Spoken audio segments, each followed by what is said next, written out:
नमस्कार.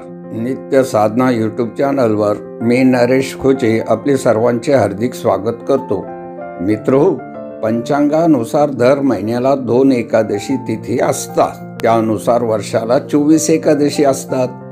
अधिक मासाच्या परिस्थितीत वर्षभरात एकूण 26 एकादशी तिथी येतात. त्यानुसार यंदा मार्गशीर्ष महिन्यातील शुक्ल पक्षातील एकादशी तिथी 22 डिसेंबर रोजी आहे.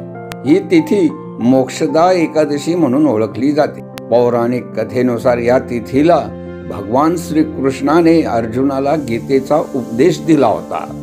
एकादशीला भगवान विष्णूची विशेष पूजा केली जाते. मान्यतेनुसार मोक्षदा एकादशीचे व्रत केल्यास मनुष्याला सर्व दुःखापासून मुक्ती मिळते.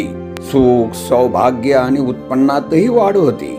तुम्हालाही तुमच्या जीवनात सुख, शांती आणि उत्पन्न वाढवायचे असेल तर मोक्षदा एकादशीचे व्रत करत या दिवशी घरामध्ये काही गोष्टी आणल्या पाहिजे. त्यामुळे भगवान श्री विष्णूंची कृपा लाभते.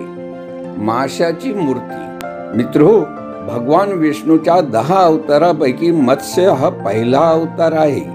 त्यामुळे मोक्षदा एकादशीच्या दिवशी माशाची चांदीची मूर्ती घरी आणून घराच्या उत्तर दिशेला स्थापित करा. या उपायाने वास्तुदोष दूर होत घरात सुख समृद्धी नांदते. कामधेनू गाय. पौराणिक कथेनुसार प्राचीन काळी समुद्र मंथनाच्या दरम्यान क्षीरसागरातून कामधेनू गाय प्रगट झाली होती. हिंदू धर्मात कामधेनू गायीला विशेष महत्व आहे. घरात सुख समृद्धी हवी असेल तर मोक्षदा एकादशीच्या दिवशी घरी कामधेनू गायीची मूर्ती स्थापित करून तिची पूजा करावी. तुळशीचे रोप. मित्रो, धार्मिक मान्यतेनुसार एकादशीला तुळशी मातेची पूजा केली जाते. असे केल्याने भगवान श्री विष्णू प्रसन्न होतात. तुळशीला माता लक्ष्मीचेच रूप मानले जाते. या दिवशी तुळशी पाने तोडण्यास मनाई आहे. मोक्षदा एकादशीच्या दिवशी तुळशीचे रोप घरी आणावे. यामुळे माता लक्ष्मीचा आशीर्वाद आपल्यावर कायम राहतो. पांढरा हत्ती. मित्रहो, मान्यतेनुसार मोक्षदा एकादशीच्या दिवशी घरी पांढऱ्या हत्तीची मूर्ती घरी आणल्याने वास्तुदोष दूर होतो.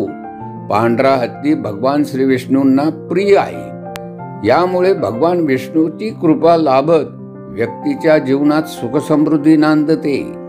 तर मित्रो, ही होती मोक्षदा एकादशीच्या निमित्ताने व्रत करून कोणत्या 4 वस्तू घरी आणल्याने भाग्य उजळेल याविषयीची विशेष माहिती. अशा ज्ञानवर्धक, उद्बोधक आणि आध्यात्मिक विषयावरील नवनवीन व्हिडिओसाठी आजच आमच्या नित्य साधना यूट्यूब चॅनलला सबस्क्राईब करा. आजच्या व्हिडिओतील माहिती आवडली असेल तर त्यास लाईक आणि शेअर सुद्धा करा. या व्हिडिओत इतकेच. लवकरच पुन्हा भेटूया नवीन विषयावरील नवीन व्हिडिओत. तोपर्यंत जय राधे कृष्ण.